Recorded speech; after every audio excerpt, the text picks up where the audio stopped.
A graça e a paz de Jesus, pastora Cleide Dias aqui, passando para compartilhar uma palavra poderosa sobre propósito e processos. Hoje nós vamos iniciar uma série sobre isso, para que você compreenda como é poderoso compreender os processos para viver o seu propósito. Eu costumo falar que a maioria das pessoas se perdem em meio aos processos, porque elas não conseguem discernir a estação que estão vivendo. E cada estação requer de nós um comportamento diferente. E para iniciar essa série, nós vamos meditar sobre a vida de um homem chamado José. E eu quero ler com você, capítulo 37 de Gênesis, apenas 3 versículos. A partir do verso 2 diz assim: Essa é a história de Jacó. Tendo José 17 anos, apacentava os rebanhos com seus irmãos. Sendo ainda jovem, acompanhava os filhos de Bila e os filhos de Zipa, mulheres de seu pai, e trazia a má fama deles a seu pai. Ora, Israel amava mais a José do que a todos os seus filhos, porque era filho da sua velhice, e fez-lhe uma túnica talá de mangas compridas. Vendo, pois, seus irmãos que o pai amava mais a José que todos os outros filhos, odiaram-no e já não lhe podiam falar pacificamente.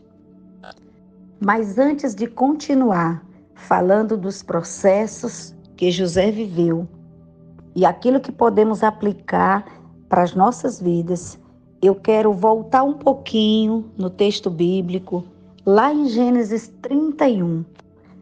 Lá vai contar, eu não vou ler todo o texto, depois vocês podem abrir a sua Bíblia e começar a meditar nisso.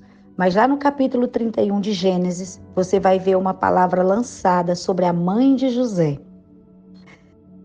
Quando Jacó saiu da presença de Labão, fugindo, levando tudo que lhe pertencia e voltando para as terras de seus pais, a Bíblia diz que Raquel, a sua mulher, roubou os ídolos da casa do seu pai Labão. E quando Labão soube disso, e aí você vai ler isso no capítulo 31 de Gênesis, ele perseguiu e quando chegou a Jacó, cobrando, exigindo, brigando porque ele tinha fugido, levado suas filhas e ainda levado os deuses da sua casa, lá no versículo 32, Jacó diz assim: Não viva aquele com quem tu achar os teus deuses. Verifica diante dos nossos irmãos o que te pertence e o que está comigo e leva-o contigo, pois Jacó não sabia que Raquel o havia furtado. Veja aqui uma palavra de maldição, um decreto de morte lançada sobre a vida da mãe de José. Quando Jacó não tinha noção de que ele nem imaginava de que ela havia cometido aquele roubo. E quando você caminha um pouquinho lá para Gênesis 35, no versículo 17 a 19, vai dizer assim: Em meio às dores de parto, disse-lhe a parteira: Não temas, pois ainda terás este filho. Ao sair-lhe a alma, porque morreu, deu-lhe o nome de Benoni, mas o seu pai lhe chamou Benjamim. Assim morreu Raquel e foi sepultada no caminho de Efrata, que é Belém.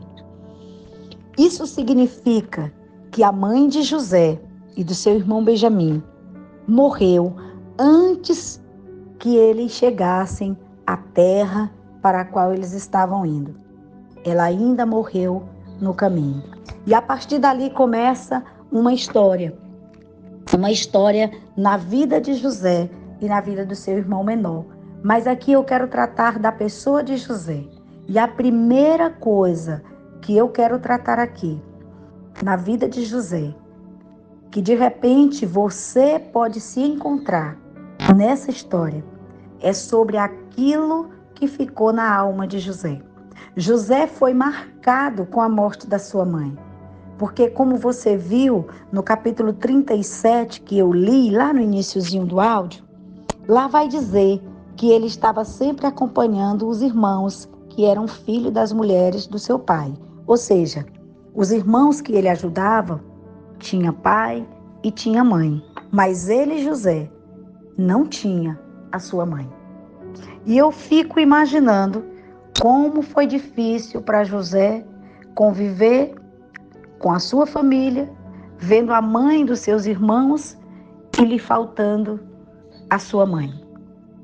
E eu acredito que a forma que os irmãos o tratavam fazia com que a vida de José se tornasse cada vez mais difícil. Então eu quero chamar a sua atenção aqui para uma tristeza, um processo, vamos chamar assim, na vida de José. Uma ferida, uma falta, algo que com certeza doía na vida de José. E eu sempre digo que o plano de Satanás é nos ferir, porque a forma de Satanás nos paralisar e nos destruir é nos ferindo, porque quando ele nos fere, ele afeta a nossa identidade. Nós passamos a não compreender o porquê estamos em determinado lugar, o que está acontecendo, e a gente não compreende porque determinadas atitudes das pessoas acontecem conosco. E eu fico imaginando o que José passava com seus irmãos. Nos versículos que eu li logo no início, lá diz que os seus irmãos não conseguiam falar com ele de forma pacífica. E quando a gente continua lendo o texto, quando o pai envia José num determinado dia para ver se os seus irmãos estão bem, a forma que os irmãos falam de José, olhe no versículo 18 do capítulo 37. De longe o viram e antes que chegassem, conspiraram contra ele para o matar e diziam um ao outro: vem lá, o tal sonhador. Essa expressão é bem parecida com coisas que acontecem diariamente, quando eles dizem, lá vem o tal sonhador. É bem provável que os irmãos de José chamavam ele de sonhador como uma forma de criticá-lo, de entristecê-lo e de querer dizer, com certeza, eu quero ver até onde vai esses teus sonhos. Na verdade, era uma forma de maltratarem José. Eu acredito que no seu dia a dia, talvez eles até pudessem comparar-se com José, quando eles tinham pai, tinham mãe, e José não tinha mãe, só tinha o pai. E pelo que a Bíblia diz, o pai era aquele que não validava os sonhos de José. Ou seja, com tantos irmãos desfazendo dos seus sonhos, o pai também não o validava. Quando você olha aqui novamente para o capítulo 37 e você olha lá no versículo 9, depois que ele conta os sonhos aos irmãos, sobre o sonho dos irmãos, né, dos feixes que se dobravam para ele, aí ele vai dizer ao pai: teve ainda outro sonho, se referiu aos seus irmãos dizendo: sonhei também que o sol e a lua e 11 estrelas se inclinavam perante mim. Contando-o a seu pai e a seus irmãos, repreendeu o seu pai e lhe disse: que sonho é esse que tu tiveste? Acaso viremos eu e tua mãe, teus irmãos, a inclinar-se perante ti em terra? Seus irmãos lhe tinham ciúmes. O pai, no entanto, considerava o caso consigo mesmo. Ou seja, por mais que o pai entendesse que tinha algo diferenciado na vida de José, ele não validava. Como o texto diz, ele o repreendeu na frente dos irmãos e guardou aquilo para ele mesmo. Então eu fico imaginando quantos sonhos José tinha no seu coração, mas ele não encontrava apoio nos seus irmãos, tampouco no seu pai. E o que eu quero chamar a sua atenção aqui é que o objetivo do diabo é nos fazer parar, nos paralisar. E a arma poderosa que ele usa é as feridas emocionais. Eu acredito que aqui havia uma ferida, uma tristeza nas emoções de José. Eu sempre digo que Satanás se aproveita das experiências negativas para adoecer os nossos corações, colocando sentimentos e pensamentos mentirosos a respeito de coisas que nos acontecem. E aí, a partir dessas circunstâncias, nós passamos a avaliar e enxergar as coisas de forma distorcida. Durante muitos anos, eu não só carreguei muitas marcas, muitas feridas, mas também as alimentei por muito tempo. E o que mais me causou danos foram as frustrações, porque nós não somos ensinados a lidar com frustrações. Eu não fui ensinado, você não foi ensinado a lidar com frustrações. Desde crianças, nós somos ensinados a evitar comportamentos perigosos. Desde muito criança, nós já somos ensinados, olha, não faça isso, não faça aquilo, coisas que são perigosas e que podem nos trazer um dano maior. Mas as coisas pequenas, nós não fomos ensinados a lidar com elas. E quando eu falo de coisas pequenas, eu estou falando de coisas de criança. Por exemplo, quando você é criança, isso aconteceu comigo, não sei com você, mas quando você era criança, você brincou com outras crianças. E quantas vezes você foi brincar com outras crianças que tinham brinquedos melhores que os seus, ou que talvez tinha brinquedos que você não tinha, e quando aquela criança não dividiu o brinquedo dela com você, você se entristeceu, porque você não entendia aquele comportamento. Ali causou um buraco na sua alma. Só que você não percebeu, você era apenas uma criança.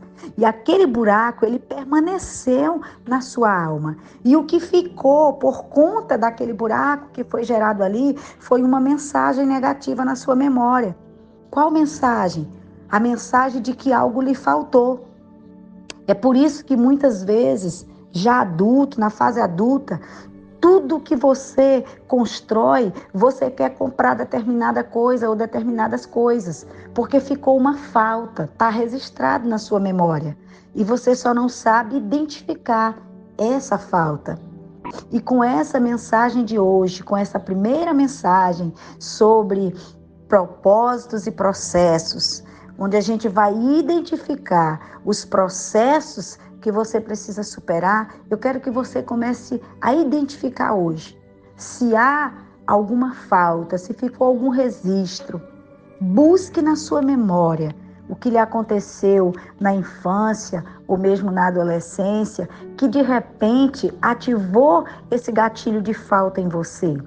Porque quando isso fica ativado em nós vamos nos auto-sabotar. E a gente faz isso em todas as áreas da vida, só que de forma inconsciente. Você só não percebe, mas você começa a se auto-sabotar, porque você se sente rejeitado. Eu costumo dizer que a rejeição, ela gera esse mecanismo de auto-sabotagem que afeta a nossa vida toda e você não percebe. E às vezes, na maioria das vezes, a rejeição nem foi real. Foram apenas uma armadilha das nossas emoções. Mas a rejeição, ela faz você interpretar tudo pelos filtros das suas feridas. E talvez, voltando aqui para a história de José, talvez quando a Bíblia diz que ele levava a má fama deles para o seu pai, é porque José os via pelos filtros daquilo que ele tinha vivido, daquilo que ele estava vivendo. Então, da forma que os irmãos maltratavam, do jeito que os irmãos faziam com ele, com certeza a lente pela qual José olhava era pela lente da rejeição, porque ele era de fato rejeitado pelos seus irmãos e provavelmente ele não entendia o motivo, ele não entendia o porquê. Mas nós vamos tratar disso mais à frente, em outra palavra, sobre algumas coisas que José carregava. E eu quero só já começar dizendo aqui que quando você carrega algo que é especial, que Deus lhe deu, você vai ser rejeitado em alguns lugares, por algumas pessoas. E muitas vezes essa rejeição ela não é intencional. Na verdade, é pelo fato de você carregar algo poderoso, Satanás vem para usar alguém ou uma circunstância para você se sentir rejeitado. Porque, queridos, a rejeição, ela é capaz de destruir a vida de uma pessoa. É a partir da rejeição que todas as outras feridas emocionais acontecem. A rejeição, ela é uma ferida tão profunda que ela é capaz de fazer uma pessoa se tornar agressiva, mal-humorada, sabe? Uma pessoa que está sempre armada para se defender. Ou ao contrário disso, uma pessoa insegura, que se esconde, que nunca quer estar junto com as pessoas. Ela pode ativar vários gatilhos na vida de uma pessoa. E esse tipo de sentimentos, eles vão crescendo e vai dando lugar a outros piores ainda, conforme os anos vão passando. Eu, particularmente, posso compartilhar com você como foi difícil vencer as limitações da minha alma. Como foi difícil superar cada sentimento, não só um sentimento ruim, mas muitas vezes um sentimento mentiroso que Satanás semeava na minha mente para que eu pudesse ficar paralisada e não cumprir o propósito do Senhor. Como eu falei sobre o comportamento de uma criança que tem muito brinquedo e de repente não divide o brinquedo com você e aquilo causa uma situação difícil na sua alma porque fica um buraco e ninguém trata aquilo, sabe? Ninguém se importa com aquela situação, porque parece algo tão simples, né? Só que, como ninguém nos ensinou a lidar com isso, ficou dentro de nós. E como eu disse, gera o sentimento de falta, que vai com certeza criar gatilhos para a vida toda, em várias áreas da vida. Você vai se sentir impotente, rejeitado, incapaz, e às vezes você não compreende que foi uma situação lá na sua infância que aconteceu, que ativou aquilo em você, e aí sai alimentando para a vida toda, sem descobrir de fato a raiz, aonde tudo começou.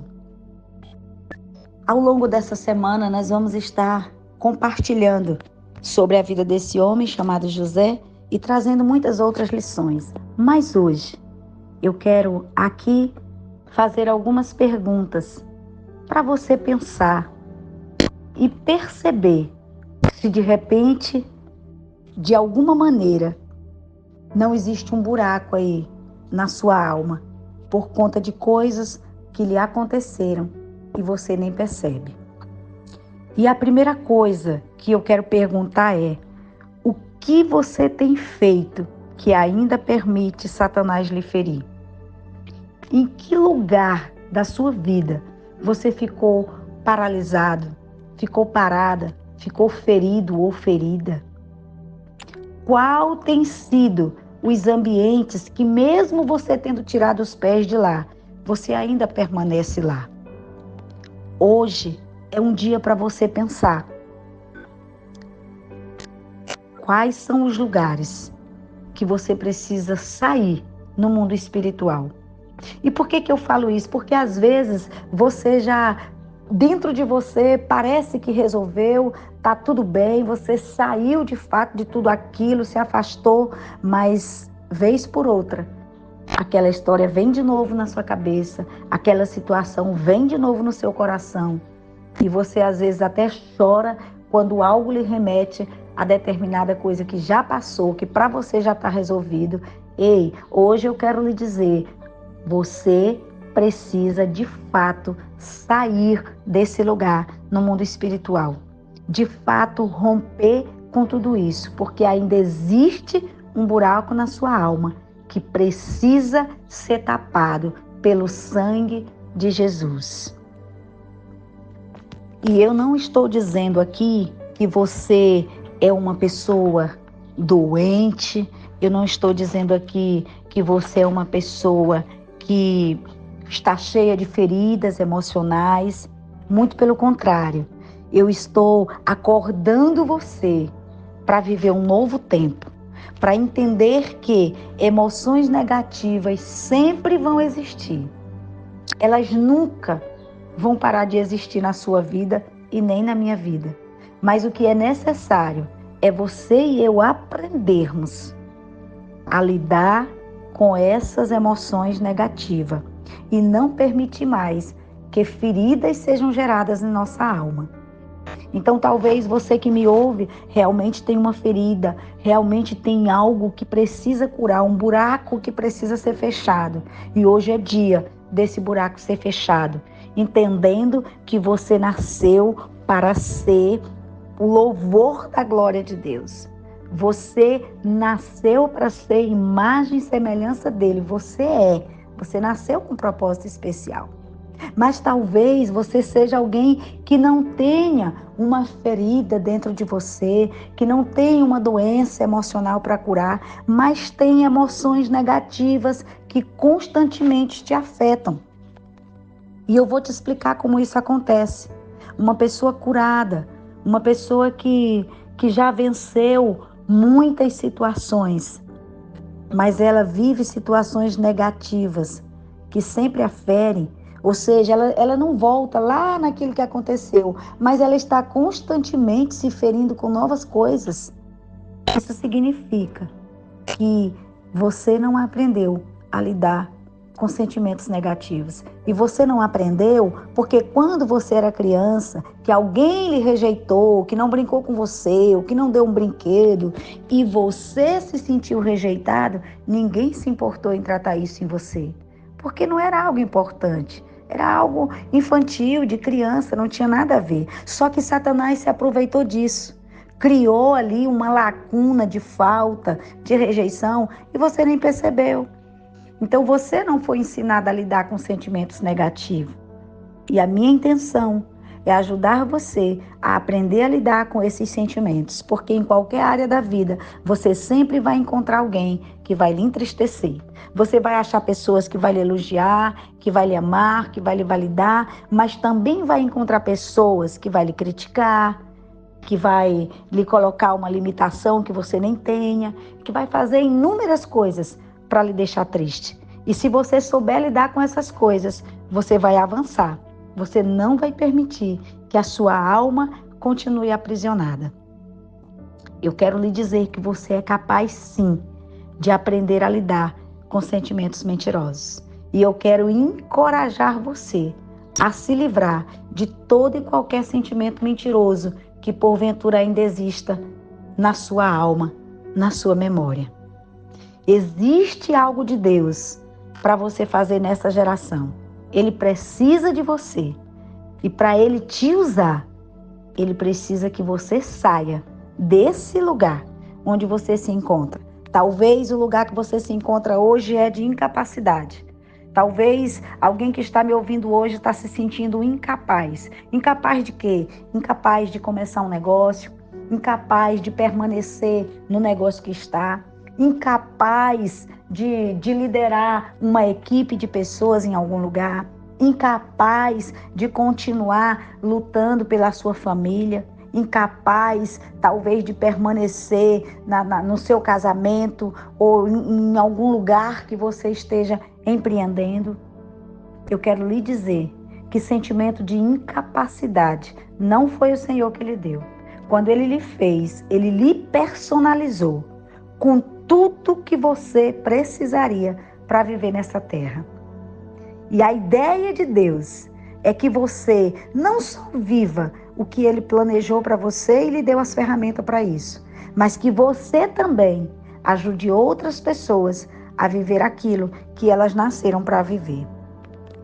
É tempo de você reconhecer a sua verdadeira identidade, porque isso vai lhe dar acesso a tudo que você precisa para viver o seu propósito. A Bíblia diz em João 1,12, mas a todos quanto receberam, deu-lhes o poder de serem feitos filhos de Deus, ao que crerem no seu nome. Sabe o que essa palavra diz? Que a sua identidade te dá poder. Poder para quê? poder para ser tudo aquilo que o Senhor determinou que você seria. Sabe, ter poder é exatamente ter uma visão clara de tudo aquilo que o Senhor quer que você realize. Então, quando você assume essa identidade, você sabe por que está aqui, você sabe o que está fazendo e sabe por que está fazendo.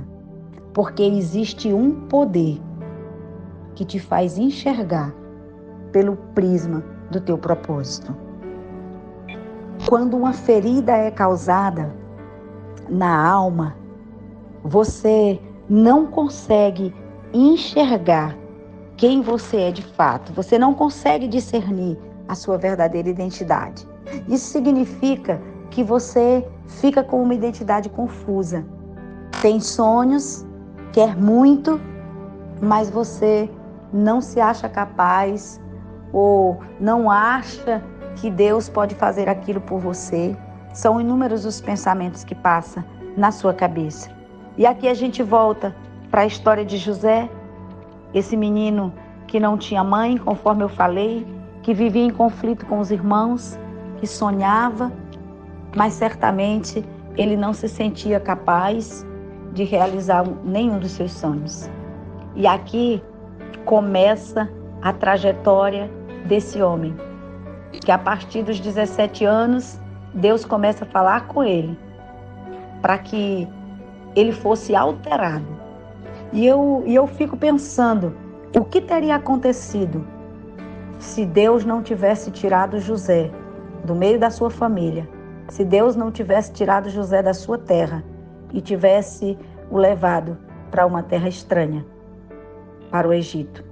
Mas nós vamos tratar disso depois. Aqui eu quero concluir essa palavra de hoje com você, deixando aqui uma reflexão. Naquele dia que José foi enviado pelo pai para saber notícia dos seus irmãos, foi a última vez que o seu pai o viu e que ele voltou à sua casa até o tempo em que ele se tornou governador. Mas o que eu quero lhe dizer aqui é que o próprio Deus arrancou José de dentro da sua casa, de dentro da sua terra, porque era a única maneira de fazer José viver o seu propósito. José não podia enxergar-se como Deus queria que ele se enxergasse, vivendo naquele lugar, sendo todos os dias lembrado de quem ele era. Um órfão de mãe, um dos filhos mais jovens do seu pai, alguém que era só para fazer mandado, para dar recado, para servir aos seus irmãos, conforme o texto diz, e Deus precisou tirar José daquele lugar. E o primeiro lugar que Deus levou José foi para o fundo de um poço. No versículo 24, ainda do capítulo 37, 23 e 24, diz assim: Mas logo que chegou José a seus irmãos, despiram-no da túnica, a túnica talá de mangas compridas que trazia, e tomando-o lançaram na cisterna vazia e sem água.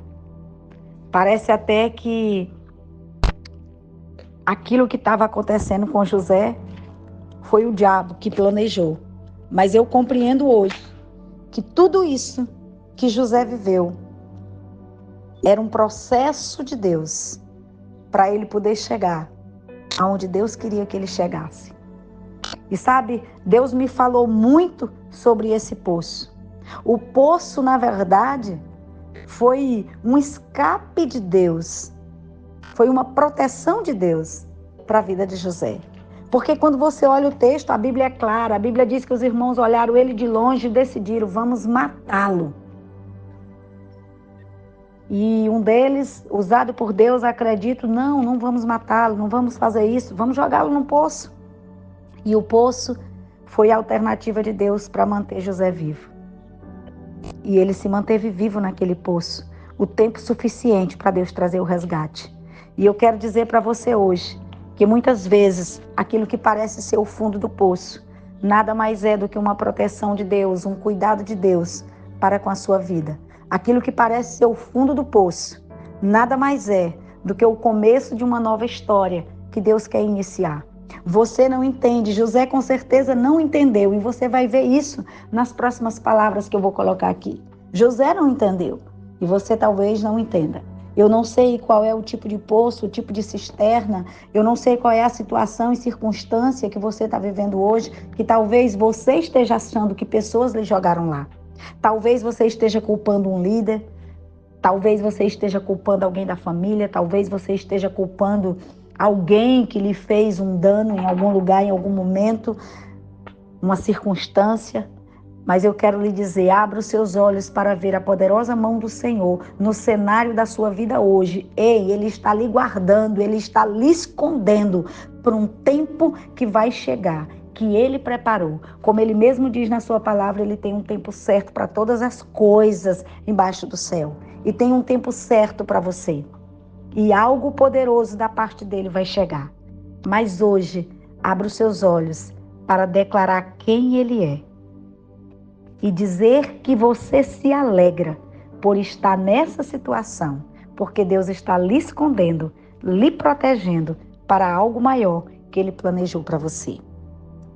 Decida olhar para tudo isso como um processo que Deus acredita que você vai vencer. E no final dessa série, dessas mensagens, você vai entender o porquê dos processos de Deus na nossa vida. E você vai crescer, amadurecer e vai viver o melhor de Deus nessa estação que Deus está lhe dando, para a glória dele. Que o Senhor lhe abençoe e abençoe toda a sua casa no dia de hoje, no nome de Jesus.